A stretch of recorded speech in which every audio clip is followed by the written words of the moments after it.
Toute la nuit, ces pompiers ont lutté contre les flammes dans ce quartier d'Odessa, dans le sud de l'Ukraine. De multiples incendies causés par des frappes russes et qui ont fait, selon les autorités, au moins 20 blessés dans la nuit de mercredi à jeudi. 5 personnes ont été hospitalisées, dont 2 dans un état critique, selon Volodymyr Zelensky. Le bilan matériel est lui aussi conséquent. Des immeubles résidentiels, un hôtel et des infrastructures civiles ont été endommagés lors de ces attaques. La ville portuaire a particulièrement été visée ces derniers jours. Lundi, une attaque massive de drones russes a fait une dizaine de blessés. Située sur les bords de la mer Noire, Odessa, qui compte un port majeur pour les exportations ukrainiennes, est régulièrement prise pour cible depuis le début du conflit. L'Ukraine tente tant bien que mal de se défendre face à une armée russe beaucoup plus puissante. Et pour l'aider, le Pentagone vient de débloquer 400 millions de dollars. L'annonce a été faite ce jeudi par le secrétaire à la défense Pete Hegseth. De son côté, Volodymyr Zelensky vient de demander à Moscou des précisions sur un possible cessez-le-feu le 9 mai, proposé par Vladimir Poutine. Les forces militaires israéliennes ont intercepté dans les eaux internationales près de l'île de Crète plus de 20 bateaux de la flottille Global Sumud se rendant à Gaza, a déclaré le groupe ce jeudi. Les organisateurs ont assuré que les soldats armés ont abordé les navires et, je cite, enlevé 211 militants sous la menace d'une arme et ont endommagé les moteurs ainsi que les appareils de communication.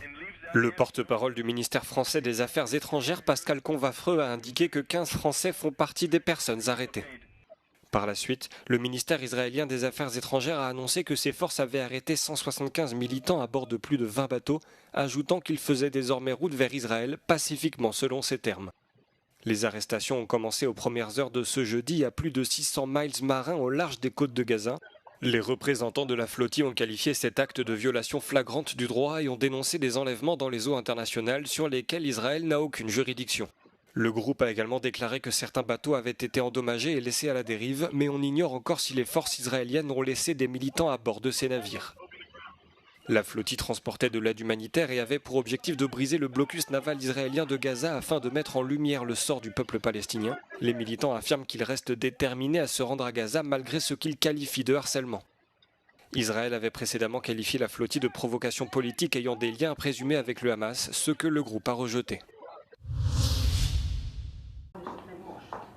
Le Premier ministre hongrois élu, Péter Magyar, a déclaré que les fonds de l'UE pourraient bientôt être débloqués pour la Hongrie à la suite d'une série de réunions de haut niveau à Bruxelles mercredi. Péter Magyar a rencontré le président du Conseil européen, Antonio Costa, et la présidente de la Commission, Ursula von der Leyen, lors de leurs premiers entretiens directs depuis sa victoire électorale le 12 avril.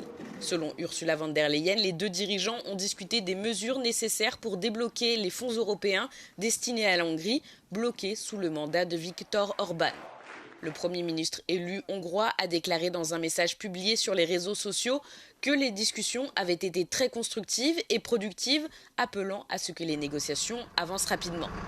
La Hongrie risque de perdre environ 10 milliards d'euros de fonds post-pandémiques européens destinés à soutenir son économie, à moins que Péter Magyar ne parvienne à conclure un accord avant la date limite fixée au mois d'août. Péter Magyar se rendra à Bruxelles pour une visite officielle le 25 mai, une fois sa prise de fonction devenue officielle. La liberté de la presse atteint un niveau historiquement bas, alerte Reporters sans frontières. Dans son dernier classement, l'ONG souligne un recul dans 100 des 180 pays évalués, un signal inquiétant pour l'état de l'information dans le monde. Seuls 7 pays, principalement en Europe du Nord, affichent encore une situation jugée bonne, avec la Norvège en tête de classement.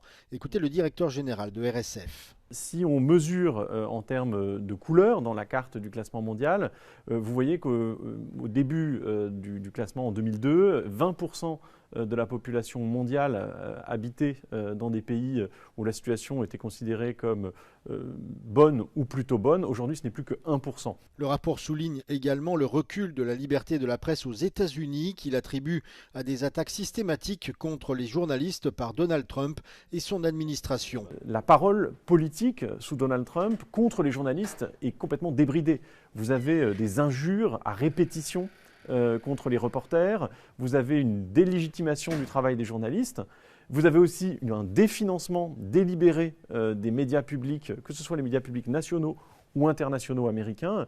Bref, tout ça dresse un paysage qui est particulièrement sombre et qui explique que les États-Unis aient dévissé de 7 places dans le classement mondial de la liberté de la presse.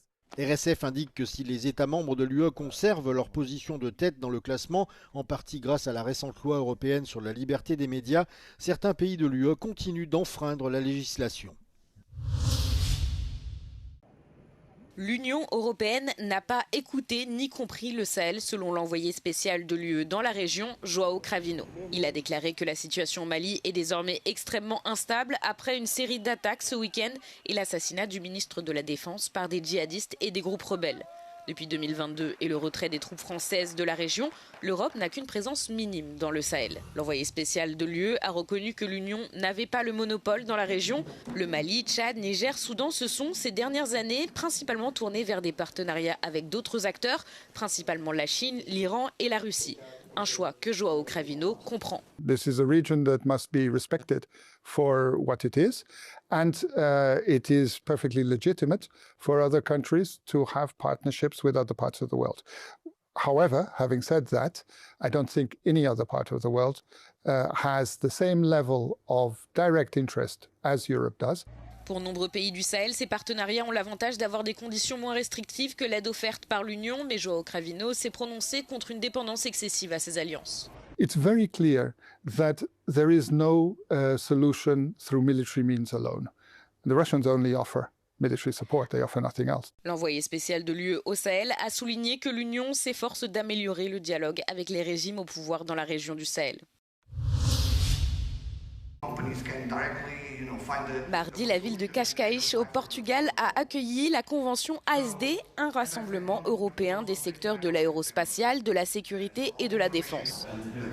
La convention visait à favoriser un dialogue stratégique de haut niveau sur le présent et l'avenir du secteur. Mais selon le président de l'AED Cluster Portugal, qui a également participé à l'organisation, l'événement cherchait également à associer les petites et moyennes entreprises à la discussion.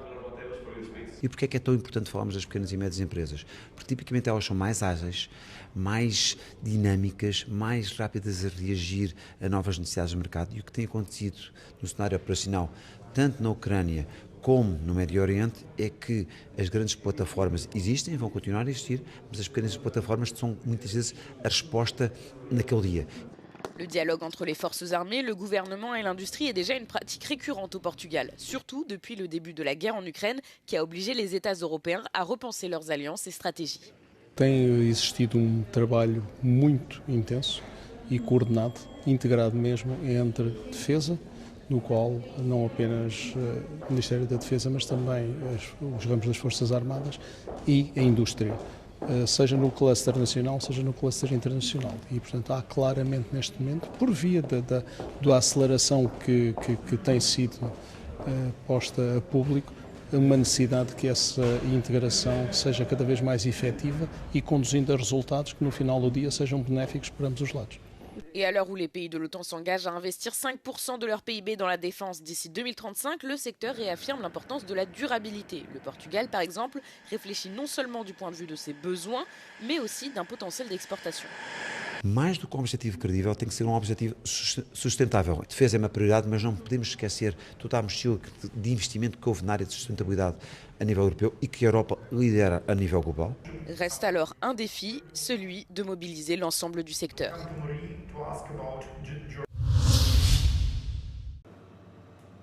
Nous sommes en mer Méditerranée, au large de Ramatuelle, à une position dont les coordonnées resteront secrètes. À 2500 mètres sous la mer, gît Camarade 4, l'épave la plus profonde jamais découverte dans les eaux françaises. Un navire du XVIe siècle, repéré en 2025 lors d'une opération de maîtrise des fonds marins conduite par l'armée. Une découverte exceptionnelle pour l'opération Calliope 26, menée conjointement par le Sévismer, une unité de la marine, et le DRASM, le département de recherche archéologique, subaquatique et sous-marine du ministère de la Culture. L'objectif pour nous, c'est bien que cette position reste secrète, parce qu'aujourd'hui, il y aura plusieurs missions qui sont amenées à être refaites pour évaluer sur un long terme, sur un temps long, en fait, le vestige, comprendre pourquoi elle a coulé ici, ses caractéristiques, et faire aussi du prélèvement de mobilier pour avoir des informations complémentaires suite à cette découverte. Le navire remorqueur utilisé pour cette opération est équipé d'un véhicule sous-marin téléopéré qui peut descendre à 4000 mètres. Celui-ci dispose de plusieurs caméras ainsi que de bras articulés.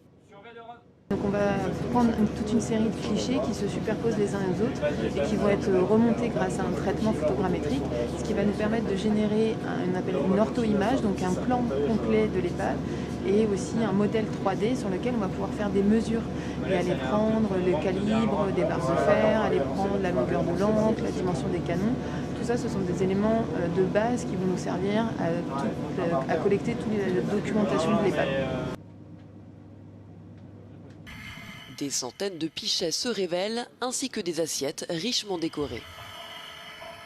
Plusieurs objets sont prélevés pour être analysés une fois sur Terre. Ah ouais, c'est tout petit.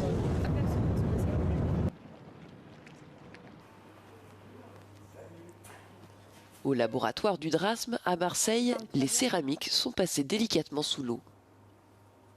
Là, l'objet qu'on tient entre les mains, effectivement, c'est l'un des objets les plus profonds pris sur les épaves aujourd'hui en France. Une exposition temporaire est prévue au musée de la Marine de Toulon en novembre prochain pour présenter au grand public les premiers résultats de la mission. L'épave restera quant à elle au fond de la mer pour respecter les modèles de conservation préconisés par l'UNESCO.